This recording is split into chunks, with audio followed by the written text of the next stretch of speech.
Hello everyone, मेरे channel में आप सभी का स्वागत है। मैं अंजू पटना से राधे राधे लाई हूँ कि वो चिट्ठियाँ अब नहीं आती। क्या आपने कभी माँ की आंखों में गौर से देखा? वो अब चिट्ठियाँ लिखती, लेकिन हर आंसू हर चमक जैसे कोई अधूरी बात कह जाती है। पहले माँ चिट्ठियाँ लिखा करती थी, अब तो आंखों में सब कुछ कह जाती है, बस हमें पढ़ना नहीं आता।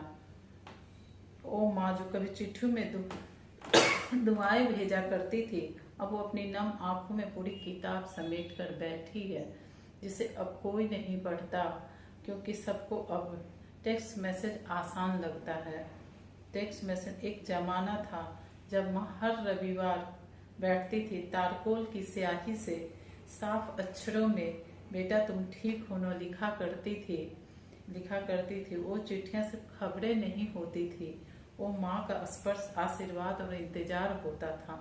पर अब माँ के हाथ कांपते हैं, फोन पर लिखना नहीं आता और व्हाट्सएप और टाइपिंग भी थक जाती है माँ चलाने में। अब चिट्ठियां नहीं आती, माँ भी कुछ नहीं कहती, पर उसकी आंखें अब सब कुछ कह जाती हैं। बेटा जब कॉल करता है तो माँ कहती है जब सब बढ़िया है बेटा, लेकिन उन शब्दों के पीछे हर बार एक अधूरी चिट्ठी होती है, जिसमें लिखा होता है तू कब आएगा, तेरे बिना ये घर खाली लगता है। वो चिट्ठियाँ अब कोई नहीं पढ़ता, क्योंकि माँ अब सिर्फ आंखों से लिखती है और हम उन्हें देखना भूल गए हैं। पहले माँ का खत आता था, बेटा रजाई ले लेना ठंड बढ़ गई है। अब माँ बस वीडियो कॉल कर देखती है और कहती ठीक लग रहा है तो बस ख्याल रखना, पर उसके मन में कई पन्ने भी अधूरे जो कभी नहीं भेजे गए। आज माँ बहुत कुछ कहने को, पर वो अब लिखती नहीं है। वो समझ चुकी उसकी चिट्ठियों का जवाब अब इमोजी में मिलता है, फिर या सीन में माँ के आंसू अब इंक बन गए। उसकी आंखें कागज, हर दिन वो कुछ न कुछ लिखती रहती, सिर्फ खुद के लिए। वो माँ अब चिट्ठियां नहीं भेजती, क्योंकि अब कोई पढ़ता ही नहीं। पर उसकी आंखें अब भी चुपचाप कहती बेटा तू खुश रहना।